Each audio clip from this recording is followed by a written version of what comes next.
Okay, so the thing is, it just started off as just a regular old, incident in a maximum security federal prison. You know what I mean? Just one of them things. Sometimes like that happens, man. I was trying to avoid all that, but then it just didn't turn out that way. So I'm in the hole, and in the hole at Leavenworth at that time was Building 63. It's called Building 63. It had 2 floors. They're big cells, 4 and 5 man cells. But because I'm fighting a homicide case, they got me in a cell by myself. They got my partner back there. He's in a cell by himself.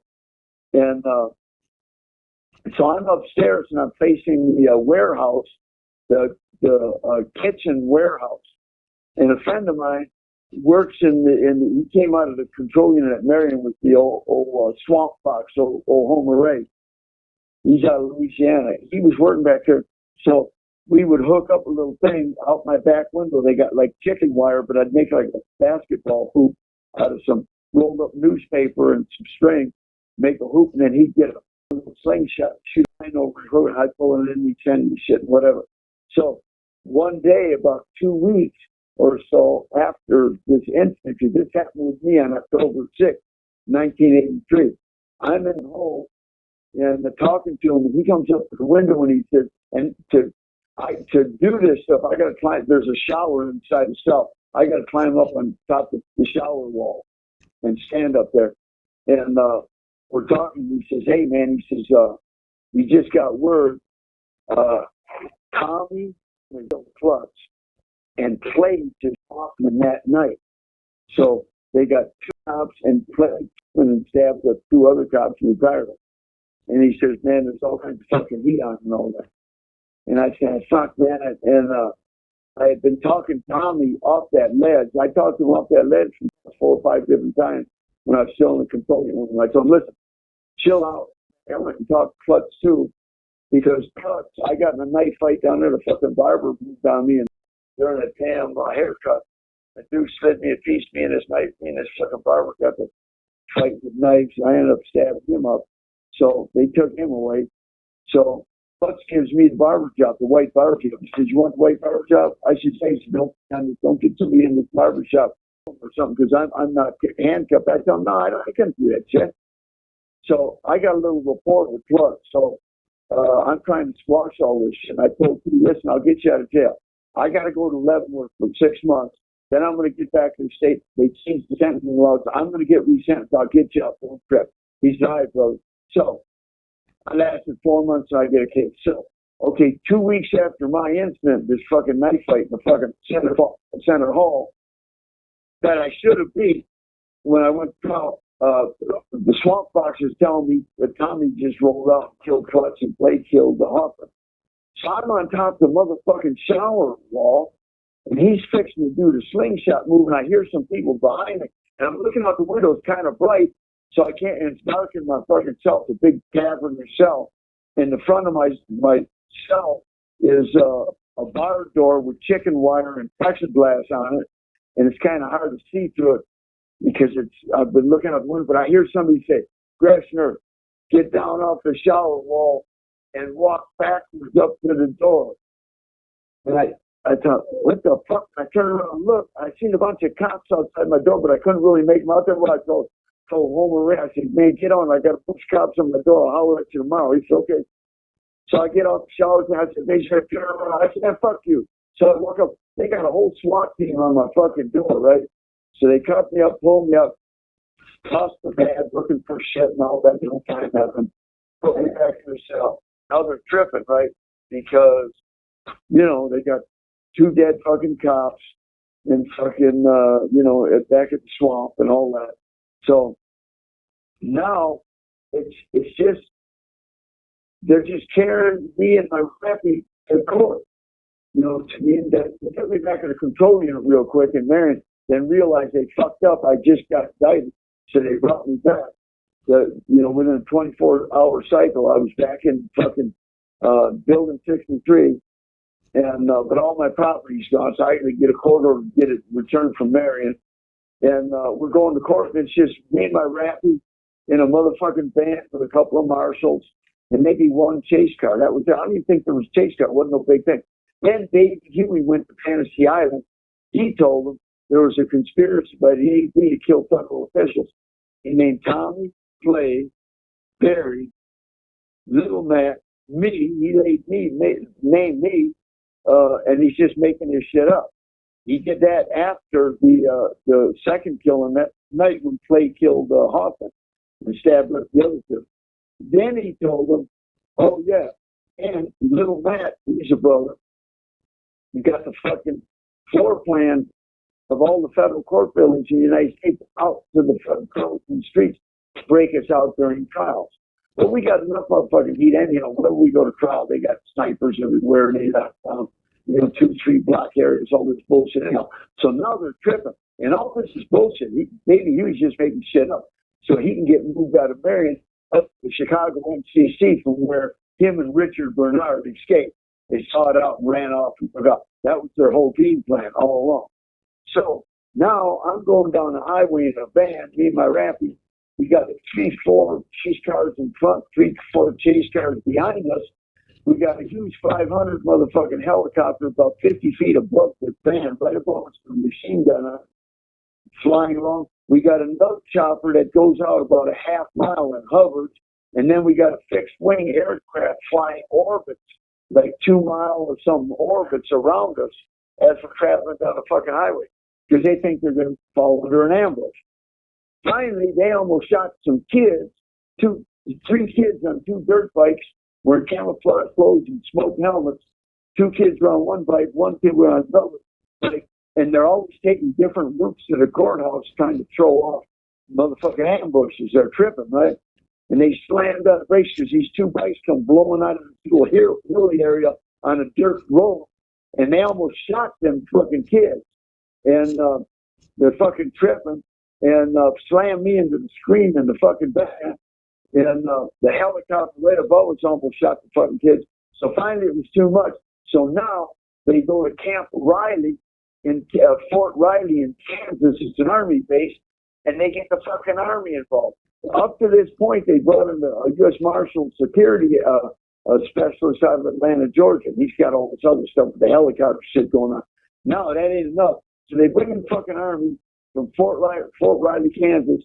They got a Dukes and a half that pulls up in front of the motherfucking, at the bottom steps of Leavenworth, United States Penitentiary, with army troops in it with guns. And then they land a Huey helicopter on the fucking front lawn, and they march me and my Rappy out, put us in the Huey, padlock our fucking leg on to eye bolts in the floor, and on each side of us they got military troops with fucking machine guns. We got a couple of, and then a little canvas bench across the troop carrier. They got some military army guys there with fucking M16, then a few marshals, and then a couple of army pilots, and that's how we fly. And they fly us to the local airport in Topeka, land the motherfucker. They got a convoy of fucking marshals and bands. They put us in that and run us to the courthouse. So it's under that scenario this whole trial's unfolding. Then they got helicopters flying around the city, sniper teams on the roofs, bomb dogs every fucking where. It's, you know, it's a circus, right? So it's in that atmosphere that we're going to trial. And then my judge is giving fucking newspaper interviews and just like, you know, it's fucking, it was a circus. So, but my jury was still finding me not guilty by reason of self-defense. And the judge gave a bad supplemental jury instruction while they're deliberating. Basically, that misled them that I cannot prepare for self-defense. The writ I just sent into the 10th Circuit Court of Appeals to try to get authorization to file a second 2255 points out the changes in the law and the malice jury instruction, and a federal court has ruled, yes, actually, you can deliberate and premeditate for a short period of time for self-defense, which is what I was saying all along, right? So that's where that motherfucker's at right now. So, and I believe, you know, they're not going to want to give me authorization because it's so old and everything else that I would say 100% chance they're going to deny it. But because there's a little possible chance, I'll say 99.999% chance they're going to gun me down. But then I'm going to have to look at when a 2255 federal habeas corpus to challenge my conviction is no longer available, what's available. straight 2241 federal habeas corpus, or a writ for relief under the all writ dash 1651A or something like that. I'm gonna have to investigate all that. So I'm trying to do that because next month, June, from next month, I got 12 months to a mandatory release parole hearing. And but I'm trying to end this before I get to the parole hearing. Just end it, reverse it. And if they want to get me to plead out, if they offered me a second-degree murder way back in the day, and I told them, no, give me a manslaughter, I'll plead. They says, no. I said, well, I'm not going to plead out to murder. So I'll plead out to a second-degree murder right now. Give me a 30-year top, activate it in 95. It's a done deal. I'm done. If you want to give me a tail, some parole time and all that, okay, I'll see you when we go out the door. You know what I'm saying? Mm-hmm. With all that, man, they've always overkilled and oversold the escape theories and all the crackpot, shit they come up with. Was there ever a time anyone Yeah. actually tried to break anyone out? Yeah, there's been people broke out. Yeah, but like Yeah. where they need And, sniper teams in the army. yeah. Well, no, I mean, if they pull you up to a spot, you got a gun crew waiting, and they sort of lay it down, duct tape them, take you in the car, and you're gone. You know, it's not too difficult, right? I remember one time there was a fucking trial, and there's people there, and they didn't pull the witnesses. The witnesses, they had people in sight to break them up, and they were going to put a pistol and a shotgun, a sawed-off shotgun, either in the Marshall van or if it was closed on the loading side behind a wheel, front wheel and the back wheel on the right-hand side. And then they had a car over there, untraceable car, with a bolt cutter in it, automatic shotgun, a 38, and a Mark IV submachine gun with a 100 shot drum magazine. And, that motherfucking shit would have fucking went down right there. But the lawyer didn't pull the fucking witnesses. And there's another one on a hospital trip. Guy went on a hospital trip, and they had a crew. As soon as they drove up the spot, they know where they go. Threw down on them, laid the transport cops down. Fucking cuffed them up, took the motherfuckers out and bounced. And yeah, so I mean, yeah, this isn't unheard of. But Baby Huey just went to Fantasy Island and all that. His whole trip was trying to get the fuck out of Marion because when Tommy started killing Clutts, the first cop, Baby Huey's been smoking weed. He got paranoid. He thought Tommy was taking Unidol. Some other guys come and kill him because he'd been talking shit about Tommy behind his back. And he thought he found out and he got scared. So he started hollering for help. That's what happened. They took him away, put him on the third floor of the hospital in Marion in the van. And he played himself. He didn't know what to do. So he told him where there's a few pieces, few hee-haws, saws, few ticks and fleas, handcuffs, shit like that. But he didn't have much to give. Then that night, Clay heard cops talk about retaliating against Tommy. So he rolled out and motherfucking hit 3 cops, killed one and crippled 2 and retired. That's when Baby Huey says, oh yeah, they got a conspiracy to kill federal officials. He's named Tommy Clay, Barry, me, the motherfucker named me. I used to look out for this fool. And Little Matt, and Randy Gomez, bowling ball, and then went on further and says, yeah, and Little Matt got the fucking floor plans for federal court buildings to break them up during trial. But it was all bump. It was all straight bump. But they're believing it because they got 2 dead cops, and then, a couple months later, they got a 3rd dead cop because the kids in Oxford wanted to get with the tip. They asked the dude, hey, how did we get with that tip? He said, we got to kill the cop. He said, oh, shit, that. The dude got a knife, ran in an office, started hitting the cop. Doesn't get it done. The cop's fighting for his life. Of course he is. The other guy grabbed the fire extinguisher, went and started beating him, and they beat and stabbed the cop to death. And that was the Scotty found in Lucky Granger. So they're believing this shit now. The government's believing this shit. When in fact it was bullshit. About 5 years later, after the fact, the feds came around to us and they told us, they said, sorry, we know now it's bullshit. But at the time, everything was hyped up. And, SART teams were coming in from all around the United States to tear up Marion and do all that shit and all that. And we believed it. But it was all bullshit. So technically, I should have beat that, and I would have been in the streets in 1995, Yeah, man, you should have. 34, 29 years ago. Yeah, you should have absolutely. That was 100% self-defense, and so that's why Clay killed that other cop. It was because he was here in retaliatory. It wasn't Yeah, just yeah, retaliation. They're going to get Tommy, so he rolled out, and he got paranoid. Because he knew, they knew him in Tommy school, so he thought they may try to get him too.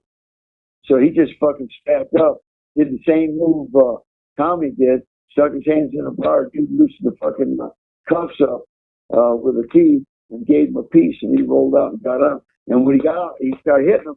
Two cops ran down to the end of the tier, the range, red circle ranges, opened up the lockbox. And at that time, they used to have pickaxe handles in the lockbox that they used for clubs. They came running back down with clubs, and he stabbed them up, and the guy he actually killed had a pickaxe handle. He stabbed him to death. And what they don't tell you is then Clay grabbed the dead cop, Hoffman, and dragged his body down the pier to the front of the grill. And that's when you got all these cops that are there, like 50 cops. Stop, no, it's already over anyhow. He's got the dead cop on the floor.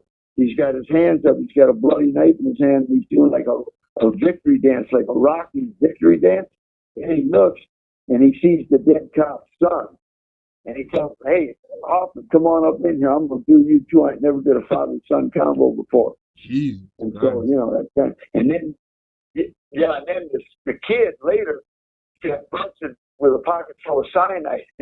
Another cop ratted him off coming in front of me. He's going to poison all the food, kill us with cyanide. That's real shit. All that really happened.